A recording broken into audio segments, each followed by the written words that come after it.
He and my grandmother also raised 5 children while farming cotton in the summer and then knitting and dyeing cotton in a nearby mill town during the winter months. This split lifestyle was fairly common among some of my relatives. It provided some predictable income without giving up the spaciousness of farm life. And the numerous connections they enjoyed from the nature of animal husbandry and hunting and fishing and gardening. It is dizzying when I consider the diversity of their life skills, as well as the grueling work ethic that families endured to stay on land that was no longer profitable. Their passion for these communities and their restrictive ways were absolute.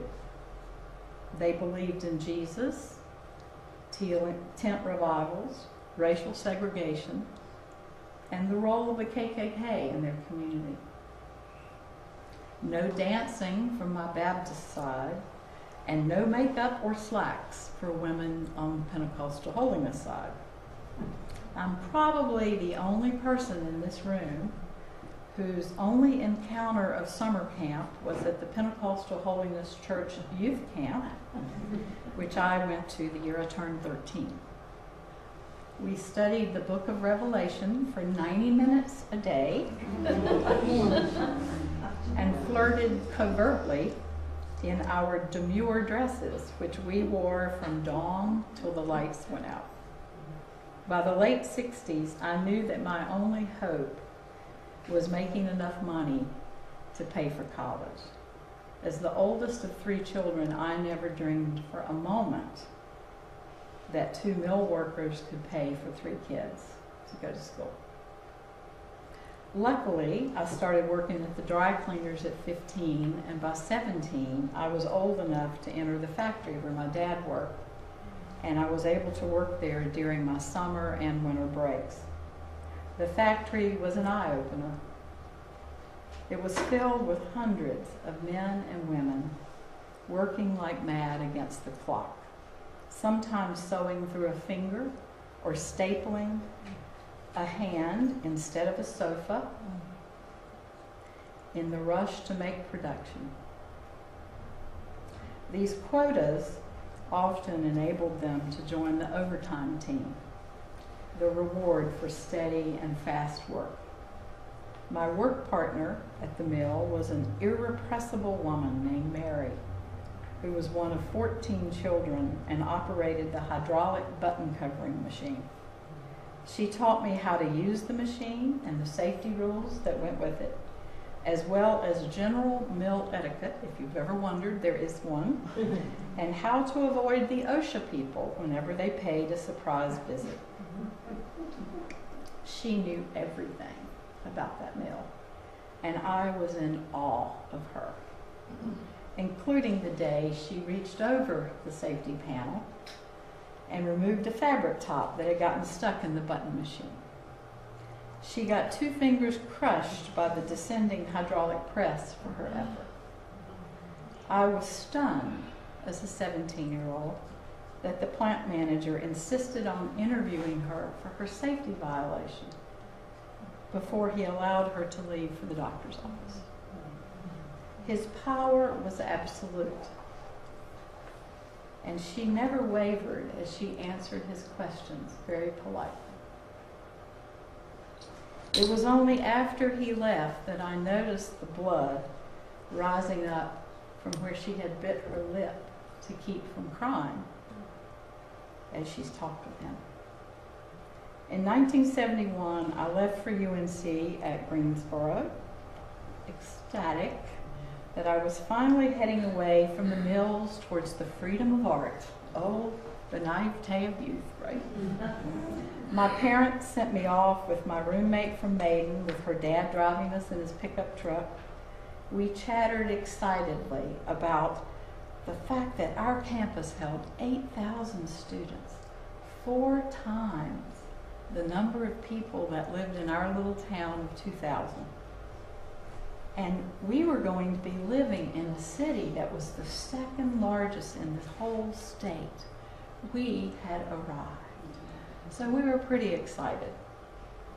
4 years later, I graduated with a degree in design and textiles from the art department, having experienced many wondrous things during my university years. People from varied geographies, ethnicities, sexual persuasions entered my life as I learned to weave on huge looms, creating multiple patterns by throwing shuttles across wide warps and manipulating a dozen different foot pedals. I visited many museums in and out of the South, spent classes staring at naked people on platforms while sketching nervously away, and read hours and hours and hours of history and poetry and horticulture, trying to suck everything into my voracious self before matriculation. The tedium of studying was nothing compared to making 2,000 buttons a day in a factory. The most riveting thing the university taught me was just how big the world was and what a small place I occupied in it. It's taken me years to readjust this viewpoint. There's an African proverb that says, if you think something small is of no consequence, then you haven't spent the night with a mosquito. I grew up in a small place, but that culture continues to bite into my notions of what real things are and why they matter so much. After graduation, I moved next door to Alamance County to become the Arts Council's new textile artist in residence. For those of you who think art majors never get a job, I'm living proof that they do occasionally. In 1975, Alamance County was the biggest manufacturer of textiles in North Carolina, and North Carolina was a national leader in textile production throughout the country. In the following 4 years, I began learning how to negotiate the social and economic culture of a small community with a handful of very wealthy mill owners who provided work for thousands of not so wealthy mill workers. By day, I traveled around the county demonstrating handmade textile arts to children whose parents had created millions upon millions of yards of fabric, with no notion of the larger history they were attached to.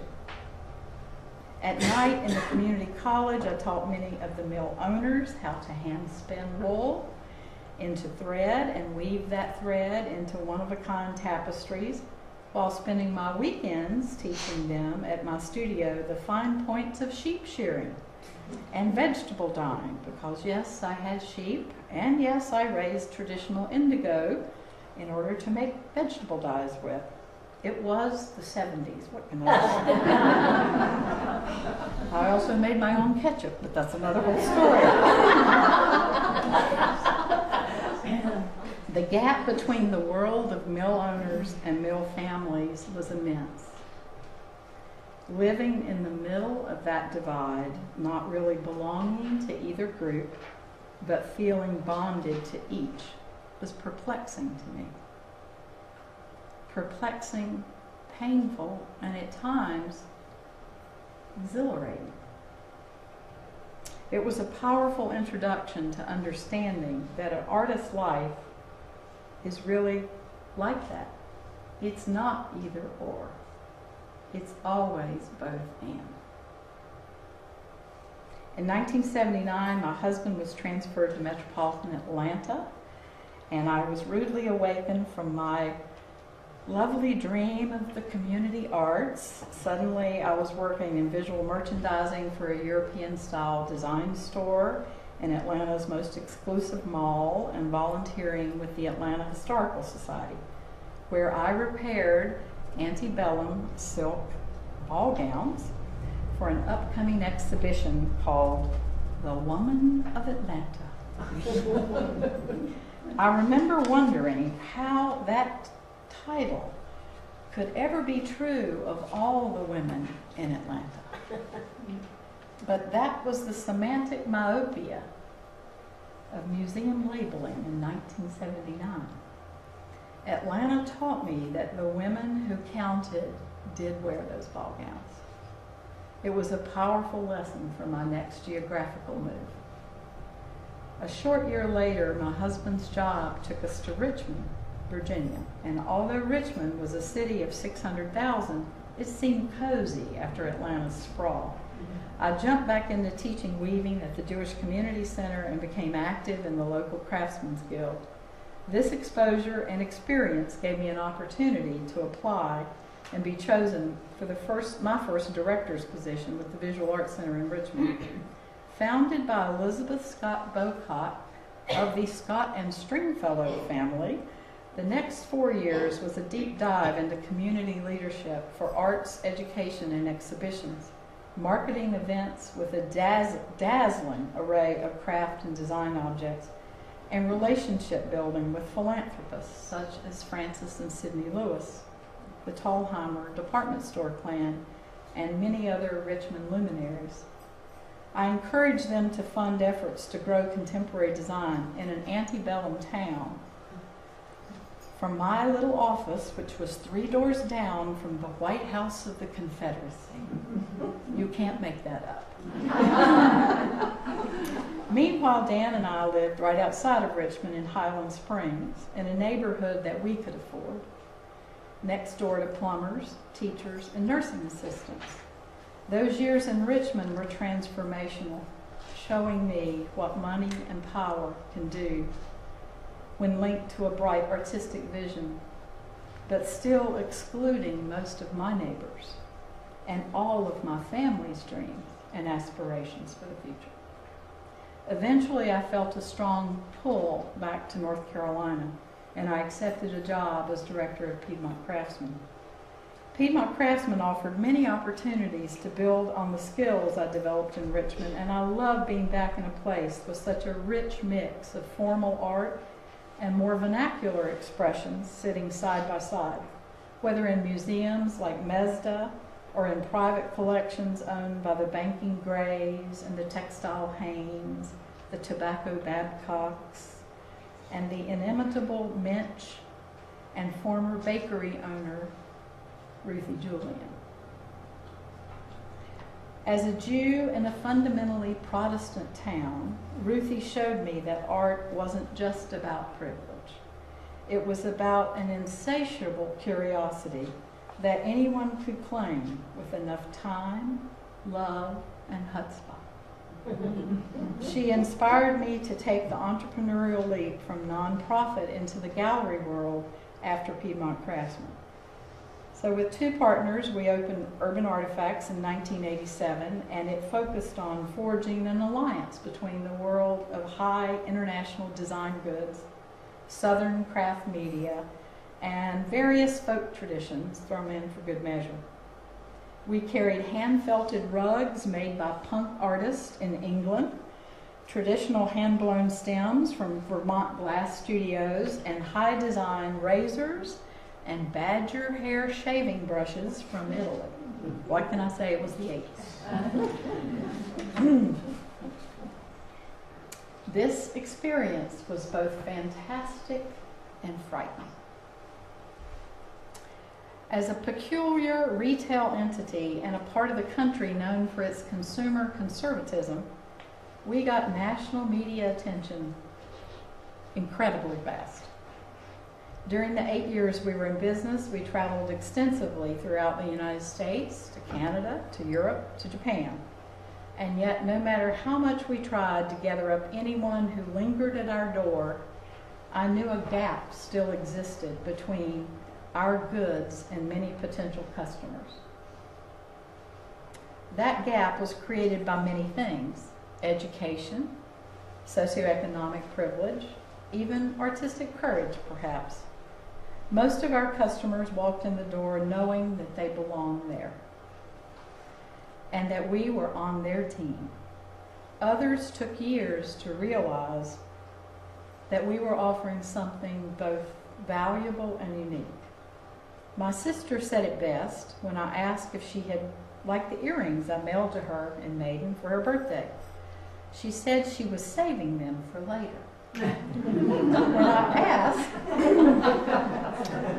When I asked why, she admitted that it usually took her a couple of years to work up her courage to wear the gifts that I chose for her from our store. In 1994, I left Urban Artifacts to raise my daughter Zoe, who was then a toddler. I began working once again as an artist, community volunteer, a founding member of the Echo Council, and as a teacher and an advocate for arts education in public schools. Having Zoe in a time when I was trying to balance some very new roles with some very old and familiar ones, I was bombarded with evidence that a new reality was heading our way. A diversity and digital revolution was coming, and I didn't know what that meant. But in my artist gut, I knew I needed to go deeper in that water and try to make friends with it. Today, I hold a somewhat unruly bunch of responsibilities together. I teach creativity and innovation and social entrepreneurship at Wake Forest, and I'm a faculty advisor there for TEDx. At Salem, I teach global textiles and serve as an artist in residence in the public schools and at the arts-based charter school as well. Whenever possible, I do like to work, as Catherine mentioned, with the Enrichment Center, hospice, Habitat for Humanity, and Authoring Action to create public art in this community. Although I no longer weave, I still do the occasional textile commission for a variety of clients. I revel in the diversity of my life and our citizenry and the collective courage of the outliers who shape us. Though through their vision, their social courage, and their tenacity, they change things. In some ways, through dint of time and built social capital, I've become a little bit of an insider. But in more important ways, I remain an outlier looking for other outliers who might need encouragement. The encouragement to hang around and cause a creative ruckus. That's good for all of us. The images that Catherine is going to show, are you ready? Sorry, I lost my notes. That's okay. Is it coming back? It's right there. Here we go. These images behind me are from my personal Pinterest account. Those of you not familiar with Pinterest, if you have a child under 30, ask them. They'll fill you in, because that's how I learned about Pinterest. I use digital Pinterest as a teaching tool in my classes, particularly global textiles, so that my students can record visual images of the wildly divergent styles of textile expression from around the world. Is it going to let you, if you click on it, it'll enlarge one. Oh yeah. Which Okay. one do you want to do? Just any of them. Do that Actually, top knit one on the first left. and, well, Do Okay. that horn thing. The corn thing? Up to the top on the left. I just gotta see that animal. Sorry. No, That one you on tell the me. left. this is a crocheted deer. That one. It's that one's crocheted to the left. Mhm. And this It's is part of the crocheted. movement called yarn bombing, for those of you not familiar with yarn bombing. Thank It's a really phenomenal new art form. This one's done for inside, but this particular image has been done in an entire city park. Wow. That's crochet too? That's all crochet.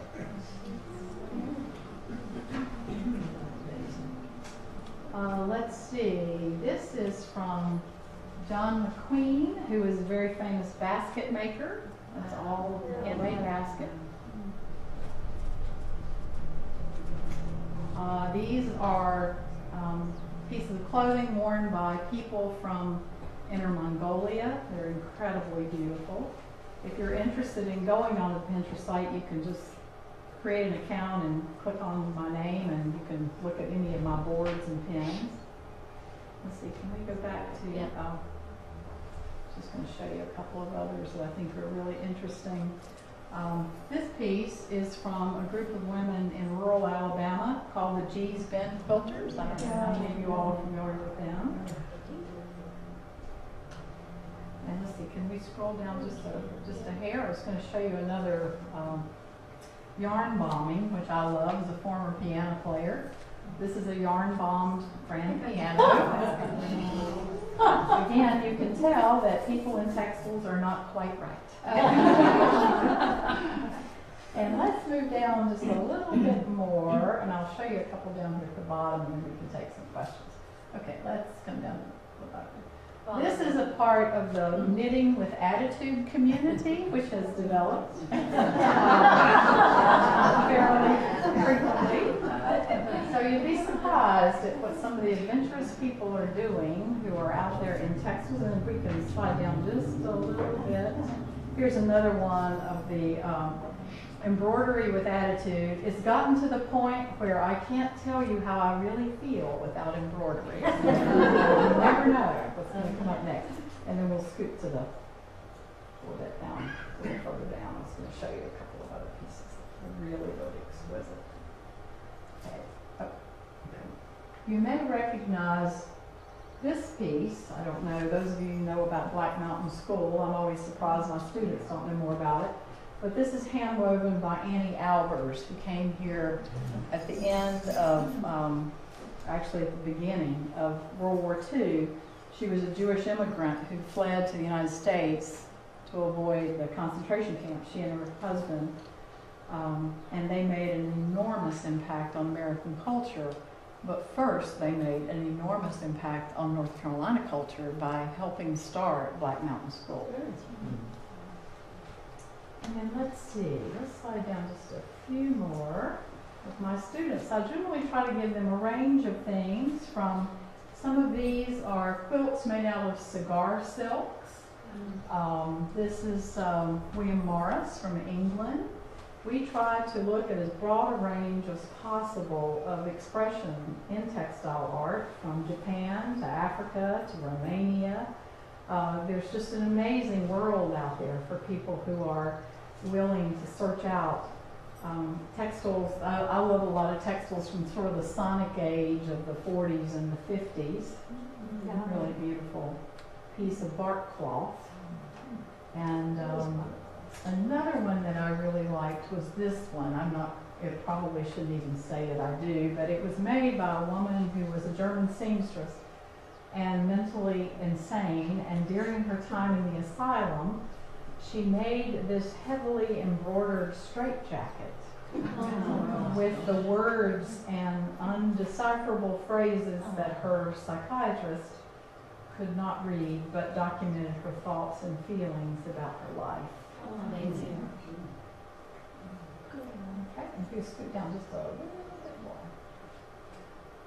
Okay, and then some of these you may recognize. This is a Navajo blanket. This is called Bobbin Lace with all of the little pins hanging down. There's actually a number of people who practice this particular form of lace making right here in Winston-Salem. So even though it started in Europe, there are a number of people in Winston who are aficionados of bobbin lace. I also really like this cupboard because this brings me back many memories of being in North Carolina. These are double weave coverlets, all woven on hand looms and dyed with vegetable dyes, and you can find them in almost any antique mall or store in this community. They took weeks to make, and it's very rare that you have to pay more than $100 or $150 for one. So they're incredible buys. They're usually half linen, half wool, often called linsey woolsey. And then the last one I wanted to mention was this one. Can you click on that and move down just a little bit?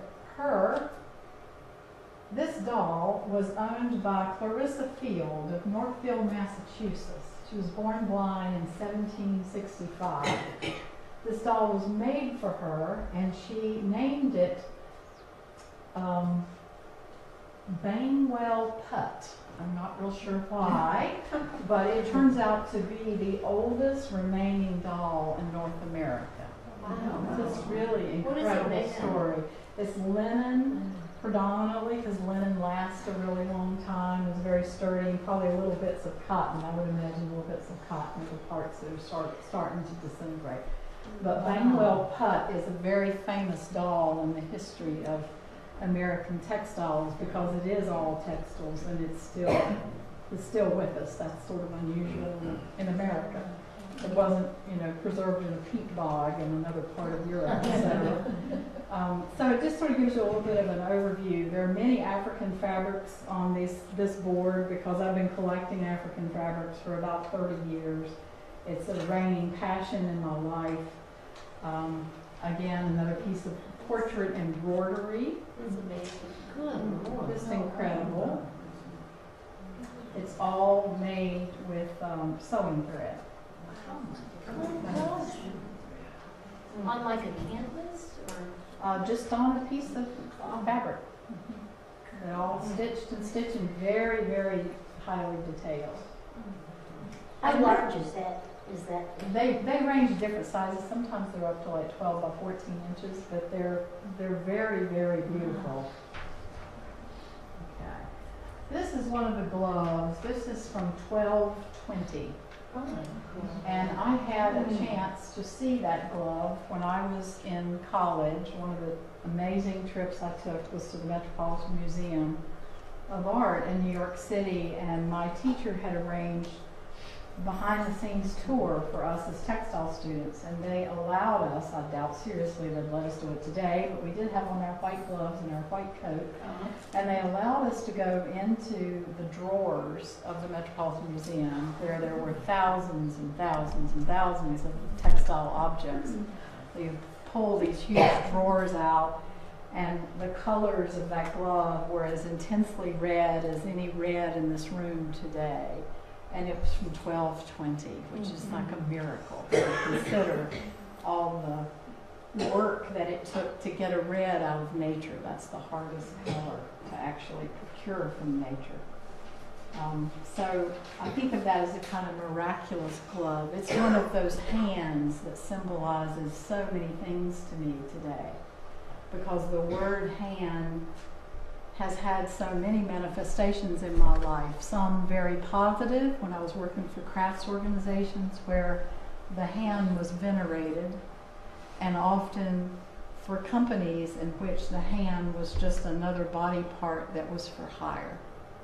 So I love images with hands because of their duality, and the fact that anything that's positive can ultimately become a negative, and anything that's negative can ultimately become a positive. It all has a lot with the way in which you use your trickster nerve to transform something from bright to dark and back down. So thank you for your time and attention. I appreciate you.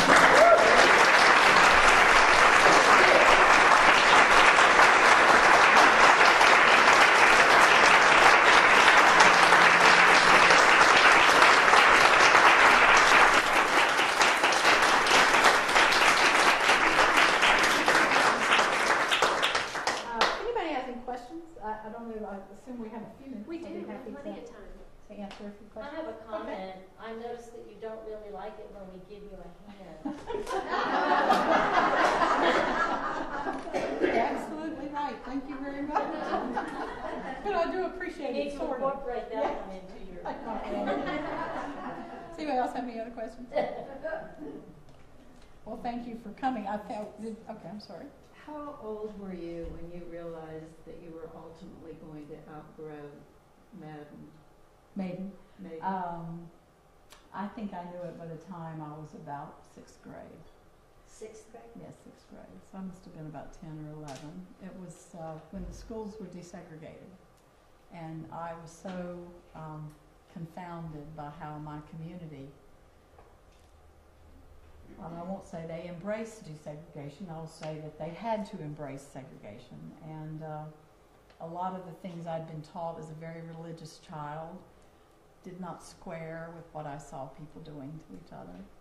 And my school was segregated with one black child in, I believe it was 5th or 6th grade. And that one black child was in a school 400 white children, all of which really didn't want her to be there. And I'll never forget thinking, at the time, we had classes, in how to deal with this one black student. But I wanted to know later, and sadly, as an adult, who helped her figure out how to deal with us? The tyranny of institutional racism is such that at the time, that question never occurred to me, which is something that I'm really horrified by, that I never thought about how she was doing. Because we'd been told to worry about our own reaction to this sort of notion of being impugned. So it didn't take long after that for me to know that there were a lot of disconnects. I couldn't make connect, and that, along with the whole artist thing, it was the '60s, and it was just, there was a lot going on in the world, and it was all pretty exciting to me, but everybody else in my town thought it was pretty awful. So that gives you a kind of clue that if you're interested in things, your community is thinking is horrible, then you more than likely are going to need to find another path. So, I was fairly young when I knew I had to leave. But I was left with mixed feelings, Yeah. Can you talk a bit about, because as well as I know you, there were some really wonderful, interesting new things that I've heard, but I'd love to know your thought for how clear it was to go into textiles and what all that meant to you. Because you've expressed that you felt the need to leave. College was the escape. You knew you were an artist from a young age. But the focus on textiles, how did that happen, and what did that kind of represent to you? I have to tell you that at the time, it had never occurred to me how weird it was that I was choosing textiles after having been living in a mill town my whole life. It was a real cognitive disconnect. I was attracted to it like a moth to a light. But if anyone would have said to me, well, I see you're following this because half your family works in textiles, I would have said, oh no, it has nothing to do with that. I'm getting away from the mill. So obviously we don't know what we're doing half the time we're doing what we're doing. And it was only later, really, maybe decades, that I thought, isn't it weird that I wound up working in textiles? What's all that about? So, Linda, did you have a question? Your hand was... Oh, okay, I didn't think you were looking at me. Over my shoulder. That's okay. So you knew when you were little that you were going to be an artist. Yeah, about the age of 5. Okay, and what did you know, and how did you express it, and did you draw, paint, or... life sounds like it was really hard, and there wasn't time to... Well, there wasn't a lot of paint around. I'll be honest with you. My parents had 2 bedrock beliefs, one of which was books were for the library. You were not to own books. That was a sin. You were supposed to go check them out of the library, because everything you needed to know was in that library. So, I give my parents great credit for encouraging us, and in the summer, taking us to the library, because it saved my life. But art supplies were sort of a different thing.